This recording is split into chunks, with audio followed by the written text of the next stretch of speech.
জমে গেল ডিনার। কোথায় গেলাম? Good morning everyone, welcome back to the channel রোজনাম চাই।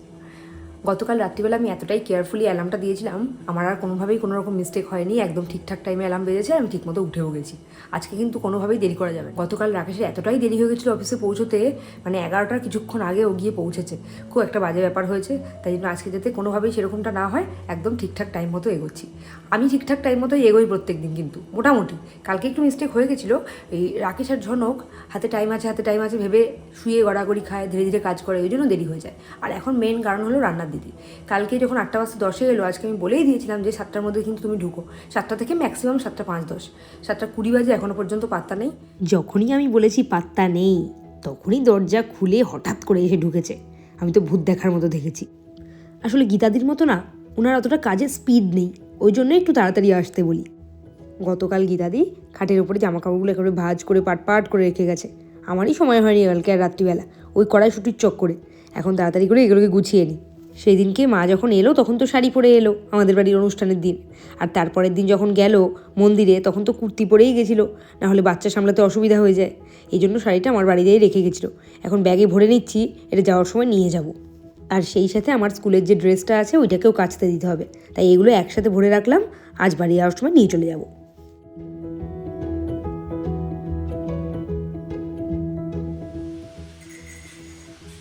আজকে ডিটক্স ওয়াটারটা খেতে গেলে তোমার সাথে একটা জিনিস শেয়ার করি। দুটো কিনে নিয়েছি, একই জিনিস। কেন কিনেছি সেটা জানাচ্ছি দাঁড়াও। আমার বড় 1 লিটারের একটা তেলের বোতল থাকা সত্ত্বেও 500 দুটো তেলের বোতল কিনলাম। আসলে ফ্লিপকার্টে অফার চলছিল, ওই জন্য একসাথে কিনে নিয়েছি। আর আমি কিনেছি দেখে মা আমাকে বললো মায়ের জন্য একটা অর্ডার করে দিতে, ওই জন্যই এক জিনিস দুটো কিনেছি। আর এইটাতে করে চাইলেও রান্নার মধ্যে বেশি তেল ঢালা যাবে না। বেশি তেল ঢালতে গেলে তোমার অনেকটাই সময় নষ্ট, তাই জন্য কেউ যেচে পড়ে বেশি তেল ঢালতেই যাবে না। এই বোতলের সিস্টেমটা তোমাদেরকে দেখাই, তবে আমার একটা সন্দেহ আছে, আমার রান্না দিদিকে যদি এটা ছেড়ে দিই হাতে, তাহলে কতদিন এটা টিকবে। সেই যে মেলার থেকে জামাগুলো কিনেছিলাম, জামা বলতে সোয়েট শার্টগুলো 50 টাকা দিয়ে, এই পোটলার মধ্যে সেদিন থেকে পড়ে আছে, তোলাই হচ্ছে না। আজ একেবারে টাইম করে তুলবো। তবে যে কোথায় জায়গায় করে রাখবো সেটাই হলো আসল কথা। দেখা যাক, আলমারি খুলে এখন গণনা করতে হবে, মানে জায়গা বের করতে হবে কোথায় রাখবো। কেনার সময় তো যা ইচ্ছে হয় কিনে নিই, কিন্তু রাখার সময় তখন বুঝে উঠতে পারি না কোথায় রাখবো। আলমারির ওপরের তাকটাই আমি হাত পাই, কিন্তু যখন গুছিয়ে রাখার ব্যাপার হয় তখন কিন্তু টুল নিয়ে ওপরে উঠলেই বেশি সুবিধা হয়, নাহলে ওপরটা দেখতে পাই না। ঠান্ডা কিন্তু গিয়েও যাচ্ছে না। আজ দেখলাম সকাল থেকে আমার বেশ ভালোই ঠান্ডা লাগছে। আর আমি যেহেতু বাইকে যাতায়াত করি, ওই জন্য আমার ঠান্ডাটা একটু বেশিই লাগে। দেখলাম সেদিনকে, মানে গতকাল যখন ট্রেনে করে ফিরলাম তখন অতটা ঠান্ডা লাগলো না, কিন্তু বাইকে করে গেলে তো অত হাওয়া লাগে, তাই জন্য আমাকে এখনও সোয়েটার একেবারে ফুল দমেই পরতে হচ্ছে। আর জনককে তো মাঝে মধ্যে জ্যাকেটও পরিয়ে দিই। যাক, মোটামুটি এই বছরের মতো ধরিয়ে দিয়েছি এখানে। এবার থেকে আর কিচ্ছু কিনবো না, আর যদি কিছু কিনি তবে কয়েকটা বাতিল করে তবেই কিনবো। ফলের ঝুড়িটা ওই সরস মেলা থেকে কিনেছিলাম ঠিকই, আর ফলের ঝুড়িতে ফলও রেখেছি ঠিকই, কিন্তু গত রাত্রি থেকেই দেখছি একটা কেমন পচা গন্ধ যাচ্ছে। রাকেশ যা বলেছে একেবারে ঠিক বলেছে। খুলে দেখলাম একটা শাখালু একেবারে পচে গেছে, এখনও সেভাবে গরমটা পড়েইনি। তাতেই যদি এই অবস্থা হয়, তাহলে আসল গরম পড়লে কি হবে কে জানে। এখানে আর ফল রাখা যাবে বলে মনে হচ্ছে না। আমাকে ওই শেষ পর্যন্ত ফ্রিজেই ফিরে যেতে হবে, আর কিচ্ছু করার নেই। ওই যে বলে না, একটা পচার সাথে থাকলে সবই প্রায় পচে যায়, ওই জন্য সব কিছুতেই কেমন পচা গন্ধ হয়ে গেছিলো।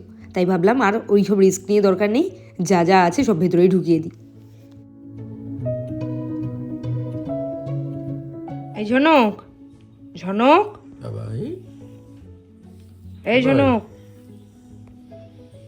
কালকে বাবা এত কষ্ট করে লিটল সিঙ্গাম দেখে এঁকে দিল, মুছে দিয়েছিস? হ্যাঁ, এই যে উঠুন, উঠে পড়ো। কালকে যে দেরি হয়েছে সেটা কি তোমার মানে মাথায় আছে? ঘড়িটার দিকে তাকাও, ঘড়িটার দিকে তাকিয়ে তাড়াতাড়ি ওঠো। অনেকক্ষণ, সেই কুমড়ো যুদ্ধ চলছে আবার আজকেও। অনুষ্ঠানের আগের দিন একটা এমন বিরাট বড় সাইজের একটা কুমড়ো কিনেছিল গোটা, সেই কুমড়ো এতটাই বাজে কুমড়ো, সে কুমড়ো সেদ্ধ করতে গিয়ে সব গ্যাস শেষ হয়ে যাচ্ছে।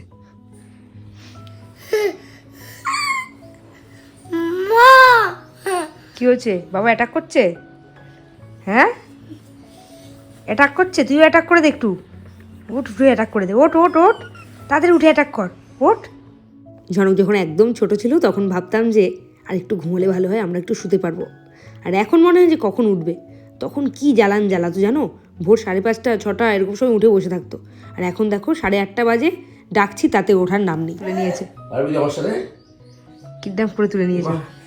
ইয়ের মতো আমাকে মেরে ফেলে দিয়েছে, তাই কি হয়েছে? আমি তলায় পড়ে চিমটি কাটছি, সেই অবস্থা হয়েছে, আমার চিমটি কাটছে।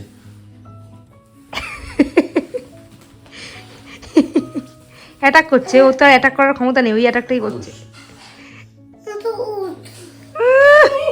8:30 সময় ঘুম থেকে উঠে দুধ। তুই কি বাচ্চা? সবাই দেখে নিচ্ছে কিন্তু ভিডিওতে, তুই এখনো দুধ খাস। ছি ছি ছি ছি। এরপরে যে এই অবস্থা হবে সেটা তো একদমই ভাবতে পারিনি।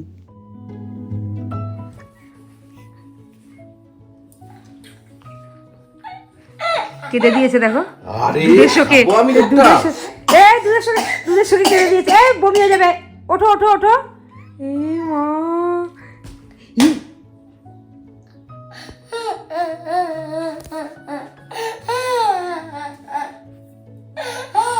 এটা কি করলে তুমি?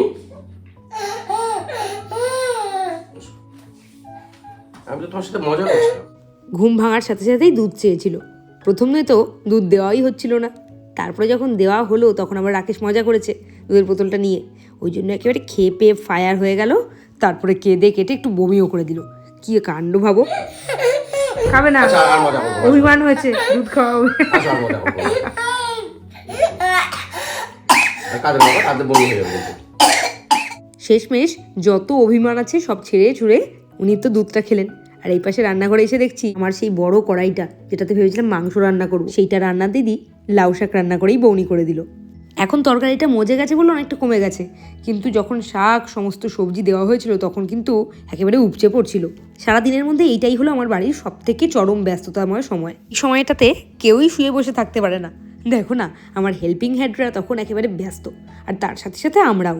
একদিকে রাকেশ ঝনককে স্নান করাচ্ছে, আর অন্যদিকে আমিও ব্যস্ত সবার খাবার ব্যবস্থা করার জন্য। মানে ঝনকের খাবার রেডি করছি, আরেকদিকে রাকেশের খাবার রেডি করছি, মানে প্রচণ্ড ব্যস্ত। তখন তো বেজেছিল ওই ধরো 9টা, কিন্তু আজও আমাদের দেরি হয়ে গেছে। ওই ধরো 1 মিনিট থেকে 1.5 মিনিট, তার মধ্যে চোখের সামনে দিয়ে রাকেশের ট্রেনটা হুশ করে চলে গেল। বাইক নিয়ে অফিস যেতে বাধ্য হলো। স্কুলে ঢুকেই দেখছি আমার ক্লাস একেবারে তখনও ফাঁকা, পরিষ্কার পরিচ্ছন্ন, কেউ আসেনি। আমি তাড়াতাড়ি করে ওপরে যাই, ঝনককে রেডি করে স্কুলে কালো রঙের যেটা কালো পাথর দিয়ে বানানো, এটা কি শিবলিঙ্গ? তুই প্রথমে কি বলছিলি শিবলিঙ্গটাকে? শিবলিঙ্গ। ঝনক আজকে ফুললি কনফিউজড। শিব ঠাকুর কোনটা, ওই কালো পাথরটা না ফটোতে যে ছবিটা দেখতে পাই সেটা?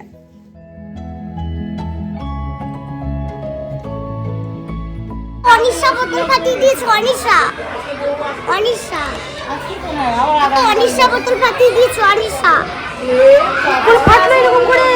ওটা অনিশা ফাটিয়ে কি করে ফেটে ফাটিয়েছে? ওটা অনিশা অনিশা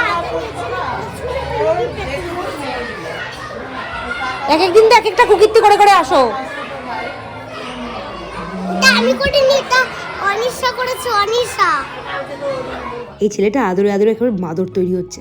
রোজ স্কুলে যাবে আর কি করবে দেখবে। দেখো প্যান্টার অবস্থা, তাহলে বুঝতে পারছো স্কুলে গিয়ে কি গুন্ডাগিরিটা করে। আর দুষ্টুমি করা সত্ত্বেও স্কুল থেকে বাড়িতে এসেই শুরু হয়ে যায় ওর আদর খাওয়া।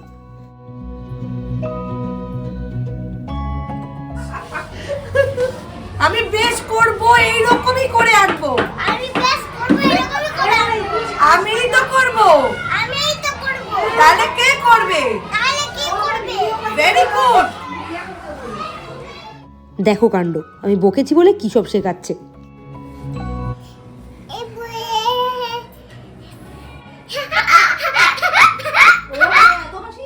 চেরি কিন্তু এখন মায়ের সাথে স্কুলে এসে খুব গুড গার্ল হয়ে থাকে।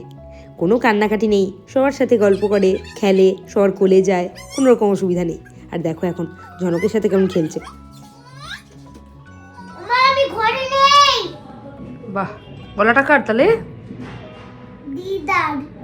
বাহ, এই করতে থাকে জানো, খাওয়ার পরেই আমি ঘরে নেই বলে কম্বলের তলায় ঢুকে বসে থাকে।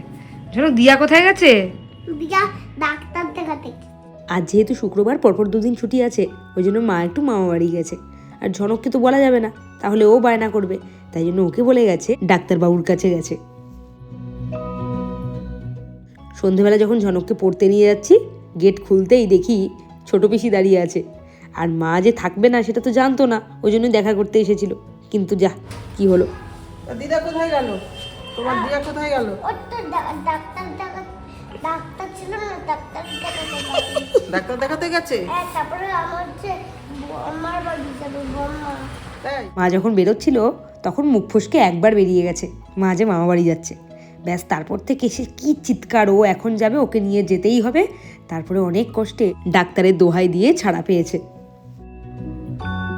এরপরে ঝনককে পড়তে দিয়ে 1.5 ঘন্টা টাইম ওয়েট করার ব্যাপার আছে। তাই ভাবলাম ঝনকের মোমোর দোকান থেকে একটু ঘুরে আসি, ওখানে গিয়েই ওয়েট করা যাবে। ওখানে গিয়ে কিছু কিছু জিনিস আমাদের পছন্দ হয়ে গেল, আর ভাবলাম যে ওগুলো নিয়েও নেব। কিন্তু আমার পছন্দ হলে কি হবে, রাকেশের তো সহজে পছন্দ হয় না। তাই জন্য উনি এখন পছন্দ করছেন। অনেকক্ষণ ধরে চলছে জল্পনা কল্পনা কোনটা নেবে।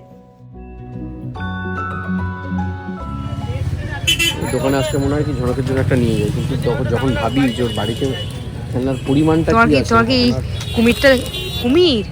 হ্যাঁ, কি ঘেন্না লাগছে দেখলে। দেখলে ঘেন্না লাগে। ঝনক তো পড়তে গেছে, পড়ার থেকে যাব ঝনকের জীবনের প্রথম ম্যাডাম অঙ্কিতা ম্যাডামের বাড়িতে। তাই জন্য ভাবলাম ওই ছোট্ট পুচকেটার জন্য একটা কিছু কিনে নিয়ে যাই, খুশি হবে। তাই জন্য একটু খেলনার দোকানে এসেছিলাম, কিন্তু ঝনককে নিয়ে আসিনি। যদি ওকে এখানে নিয়ে আসতাম প্রচণ্ড বায়না করতো। কেন এত এনার্জি বলো, সেটা বুঝতে পারছো না? হ্যাঁ, ওর এনার্জিটা কেন এত ফুল সেটা বলো। তোমার এনার্জিটা এতটা ফুল কেন? তুমি এখন কোথায় যেতে চাও? অঙ্কিতা ম্যাডামেরটা, হ্যাঁ অঙ্কিতা ম্যাডামের বাড়িটাতে। তাই? হ্যাঁ। কি করবে কি? কিন্তু তোমাকে তো নিয়ে যাওয়া হবে না, বাড়ি যাবো এখন আমরা। না, বাড়ি যাব না। তোজো ভাইকে দেখবে? তোজো ভাই অপেক্ষা করছে তোমার জন্য। ঝনককে কিন্তু রাগাতে আমাদের খুব ভালো লাগে, মাঝে মধ্যেই ওকে এভাবে রাগাই আর ওর রিয়াকশনটা দেখি। মনে আছে পড়তে আসতে? হ্যাঁ। চলো পড়ে আসি আজকে একবার।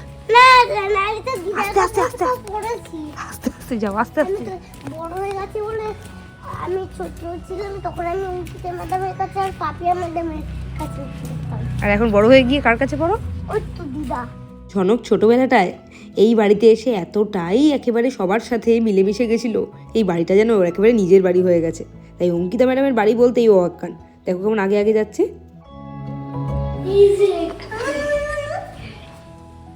ওই দেখ জানো, ওইটা কে? তো মেয়ে একটা পুরো। এই মা, চুল বেঁধেছে নাকি বেনুনি? আসছে ঝনক। এটা কি ভাই না বোন রে? কি সুন্দর পতাকা। পাপিয়া ম্যাডাম বানিয়ে ওমা, এই দেখো ঝনক দাদা। অনেক দিন থেকেই আমাদের আসার কথা ছিল, কিন্তু আমরা সময় করে উঠতে পারছিলাম না। আজকে ভেবেই রেখেছিলাম যত বাধা বিপত্তি আসুক, যত দেরি হয়ে যাক, আর যাবই যাব। আর ঝনককে দেখো, মনে হচ্ছে ওর নিজের বাড়ি, সমস্ত ওর জায়গা চেনা, আর ওই খেলনাগুলো ওর নিজের। ওই যে নাও ভাই, নাও, ধরো ধরো। ধরো। ও ভয় পাচ্ছে নাকি ওই অ্যানিমেলগুলো দেখে? এই যে হাতি হাতি হাতি, এই যে হাতি। হাতি। তোমার হাতি আছে? সব বাচ্চারা হাতিটা আগে চেনে, যে বেরিয়েও সারাদিন হাতি হাতি করে।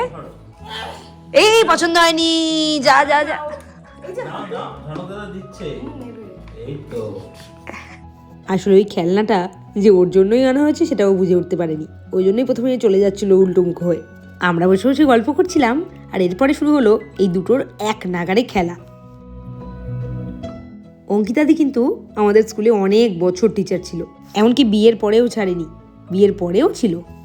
এরপরে যখন প্রেগনেন্সি এলো, যখন ছেড়ে দিল, আমাদের সবার প্রচণ্ড মন খারাপ হয়েছিল। আর বিশেষ করে মন খারাপ হয়েছিল ঝনকের।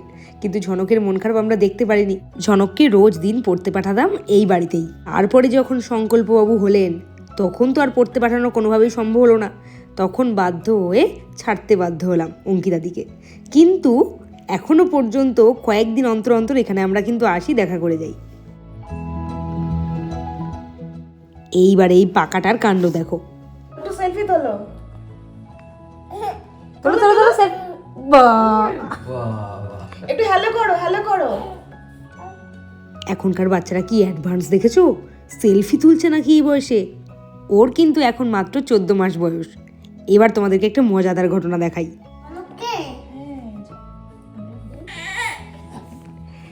করো করো করো। আচ্ছা, আমাদের বাড়ির দাদানের নিচের ঘরে তো এটা আছে, সেটা জানে তো। আমরা দিদি ভাই না, আসো আসো আসো, তুমি আসো, তুমি আসো। না না ওরে বাবারে, তোর অধিকার যায়নি রে। ঠেলছে ঠেলছে, ওকে ঠেলছে। না না তুমি আসো, তুমি এখানে বসো, তুমি এখানে বসো।